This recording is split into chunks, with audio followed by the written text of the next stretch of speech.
welcome back to another video lecture on Arshba and I'm Humaira, and as you can see on the screen we are going to discuss energetics of muscle contraction. Now before starting the video let me tell you guys कि अगर आप लोग मेरा Telegram channel या Telegram page जो भी बोलते हैं उसको नहीं ज्वाइन करें, make sure you join because I have shared the important questions there itself. अगर इंपॉर्टेंट क्वेश्चंस चाहिए आपको, make sure you join the Telegram channel या टेलीग्राम पेज, एंड जो पीडीएफ है वो मैं पिन करके रखी हुई हूँ ताकि आप लोगों को ईजिली मिल जाए. ऑलराइट, अगर आप वो पीडीएफ देखें तो यूनिट 3 में एक इंपॉर्टेंट में ये भी है, that is energetics of muscle contraction. अब ये जो एनर्जेटिक्स वाला आंसर है आपको एलएक्यू में ऐसे ही नहीं पूछ लेता भाई. This will be coupled either with this question will be coupled या फिर this will be combined either with ultrastructure of muscle contraction, striated muscles, ultrastructure of muscle, या फिर स्लाइडिंग फिलामेंट थियरी से इसको कंबाइन करके आपको पूछा जा सकता है. या रैंडमली ऐसा एक आंसर एलएक्यू के जैसा नहीं आता. So this automatically becomes an important answer. Alright, so without wasting much of a time let us get into the video. अब अपन देखो स्लाइडिंग फिलामेंट थियरी पढ़ रहे जब एक आइडिया मिल गया था कि मसल कॉन्ट्रैक्शन के लिए एनर्जी की जरूरत है. तो ये एनर्जी मसल कॉन्ट्रैक्शन को आ रही किधर से भाई? तो अपने मसल्स में ऑलरेडी जो इमीडिएट सोर्स ऑफ एनर्जी है वो रहता अपना एटीपी रहता मसल्स में.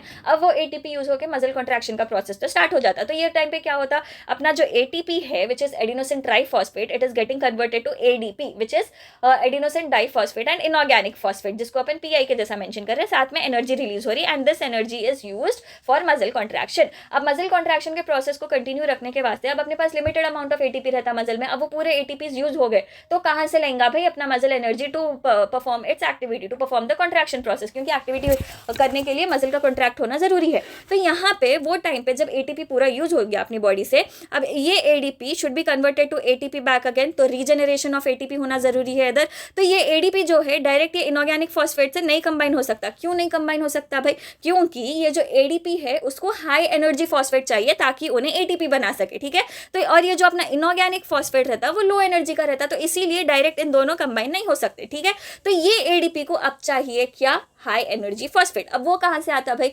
अब देखो अपने मसल जब रेस्टिंग फेस में रहते हैं अपने मसल्स में ना एक आइटम रहता है which is called as creatine phosphate, जिसको अपन सीपी के जैसा मेंशन कर देंगे. ठीक है, this is called as creatine phosphate, या फिर आप इसको फॉस्फोक्रिएटिन भी बोल सकते हैं, वन और द सेम थिंग. ठीक है, अपन क्रिएटिन फॉस्फेट बोलेंगे अभी. अब ये क्रिएटिन फॉस्फेट जब अपन बोल रहे हैं फॉस्फेट है उसके पास, तो इसके पास ये जो फॉस्फेट रहता है वो हाई एनर्जी का रहता है. ठीक है, तो अब इन्हें क्या करता है, अपने फॉस्फेट की बलि दे देता. तो इसका फॉस्फेट यहाँ पे आ गया. अब ये फॉस्फेट एडीपी के साथ जुड़ के बना लेता एटीपी. तो यहाँ पे रीजनरेशन ऑफ एटीपी हो गया. No let me write it down for you. यहाँ पे क्या हो रहा, एडीपी है, इसके साथ कंबाइन हो रहा अपना creatine phosphate which is forming ATP and बच जा रहा अपना अकेला क्रिएटिन. समझ में आ गया? तो क्रिएटिन फॉस्फेट का फॉस्फेट यहाँ पे हाई एनर्जी फॉस्फेट रहने की वजह से एटीपी के साथ मिलकर अपने पास एटीपी रीजनरेट हो जा रहा. अब ये एटीपी रीजनरेशन भी it is only for some time. जो भी क्रिएटिन फॉस्फेट है वो यूज हो जाता एंड मसल कॉन्ट्रैक्शन का प्रोसेस तो बहरहाल कंटिन्यू रह रहा भाई. अब ये क्रिएटिन जो बच जा रहा अब उन्हें भी वापस से क्रिएटिन फॉस्फेट में बन जाना. अब इन्हें कैसा बनता भाई क्रिएटिन फॉस्फेट में? अब ये अपने पास जो इनऑर्गेनिक फॉस्फेट था वो अपन लो एनर्जी फॉस्फेट बोले थे, बट क्रिएटिन जो है उसको भी हाई एनर्जी फॉस्फेट होना क्रिएटिन फॉस्फेट बनाने. तो अब इन्हें एनर्जी फॉस्फेट कहां से लेंगे भाई? तो यहाँ पे जब तक ये प्रोसेस हो रहा ये inorganic phosphate may gain some energy and it may become high energy phosphate. अगर इन्हें हाई एनर्जी का फॉस्फेट बन गया तो इन्हें मिल जाता क्रिएटिन, जो अकेला क्रिएटिन बचे हुआ था उसके साथ मिल जाके it will form creatine phosphate again. I hope this is clear. तो ऐसा एक तो एटीपी ऐसा आ रही, एनर्जी ऐसा प्रोड्यूस हो रही मसल के कॉन्ट्रैक्शन में हेल्प करने. अपार्ट फ्रॉम दैट अपन खाना खाते, खाने में कार्बोहाइड्रेट्स रहते. कार्बोहाइड्रेट्स आज एक ले लिए तो मोनोसैकेराइड अपना ग्लूकोज है जो कि अपन को एनर्जी प्रोवाइड करता.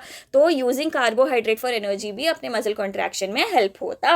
ऑलराइट, अब ये कार्बोहाइड्रेट में देखो अपने मसल्स में अपन बचपन से पढ़ लेते हुए आ रहे कि muscle will store energy in the form of glycogen, glucose in the form of glycogen. अब जरूरत के टाइम पे ये ग्लाइकोजन का ब्रेकडाउन हो रहा है. First of all what is glycogen? Glycogen is the stored form of glucose body uses for energy. So basically it is stored in the muscle and also in the liver. जब जरूरत है अपने body को glucose की, जब जरूरत है अपने बॉडी को एनर्जी की, this glycogen will be broken down. ठीक है, अब यहाँ पे क्या हो रहा है, अपने बॉडी को मसल कॉन्ट्रैक्शन कर रहे तो ग्लाइकोजन का ब्रेकडाउन होना जरूरी है क्योंकि एनर्जी होना. अब ग्लाइकोजन का ब्रेकडाउन होता through what pathway? Through Embden Meyerhof pathway. अब लोग डर जाते भाई एम्डेन-मेयरहोफ पाथवे क्या है, बल्कि कुछ भी नहीं है ये, आप लोग पढ़े हुए हैं. This is also called as glycolytic pathway. Glycolytic pathway, कुछ भी नहीं है यार, वो ग्लाइकोलिसिस का प्रोसेस है, ये अपन पढ़े हुए हैं ऑलरेडी। तो 10 स्टेप्स रहते, ग्लूकोज का ब्रेकडाउन होता। तो बेसिकली यहाँ पे साइकिल पूरी पढ़ने की ज़रूरत नहीं है अपन को, बिकॉज सिर्फ अपन को बेसिक नॉलेज रहना है इसके बारे में, ठीक है।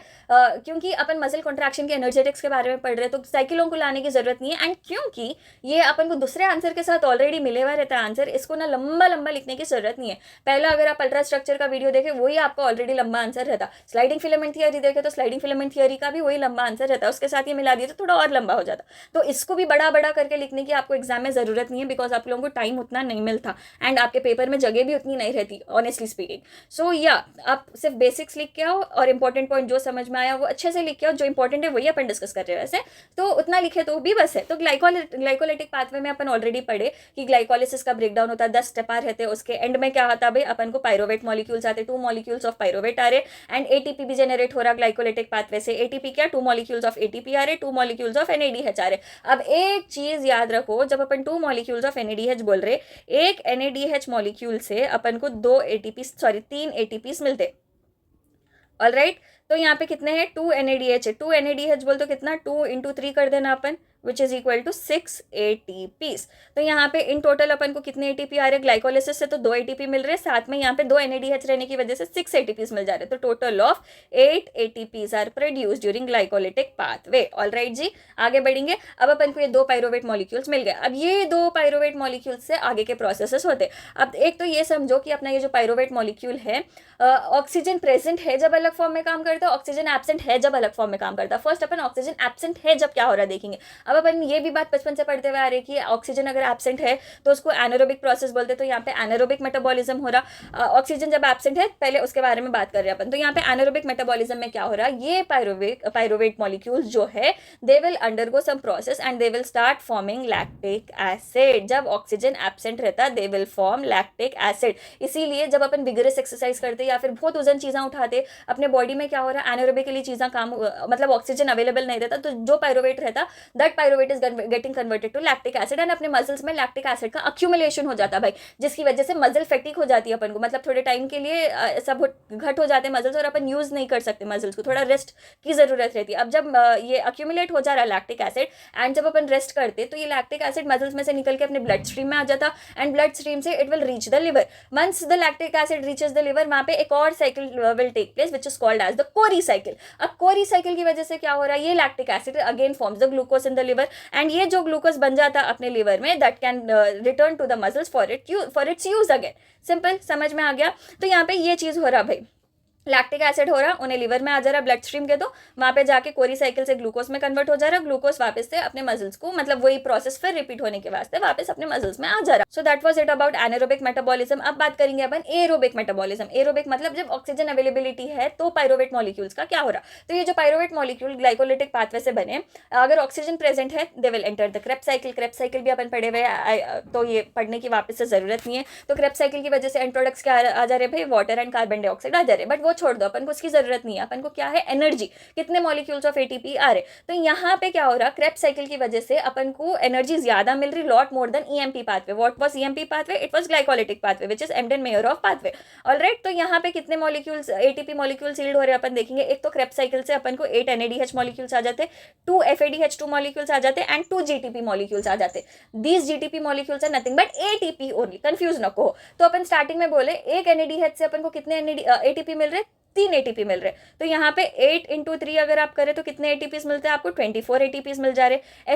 एक FADH2 विल गिव 2 ATPs, तो यहाँ पे 2 FADH2 है, तो 2 × 2 करें तो कितने 4 ATPs मिल जा रहे एंड यहाँ पे 2 GTPs are nothing but 2 ATPs, that means we have 2 ATPs, that makes a total of 24 + 4 28 29 30 ATPs। And glycolysis से कितने ATPs मिल रहे थे अपन को, 8 ATPs मिल रहे थे, that makes the total of 38 ATP molecule. अब ये ATPs है जो अपने बॉडी में एनर्जी देने का काम करते हैं, वेरियस प्रोसेसेस आर इन्वॉल्व्ड, मतलब various processes will use this energy, मतलब energy from the ATP for the work to be done in the body. And muscle contraction में भी यही ATPs अपन को काम में आते। I hope this was clear. तो ये जो था, this was nothing but energetics of muscle contraction. I hope the video will be helpful. Again a reminder, Telegram channel नहीं ज्वाइन करें, make sure you join the Telegram channel, you will find the link in the description below. That was it guys, bye bye.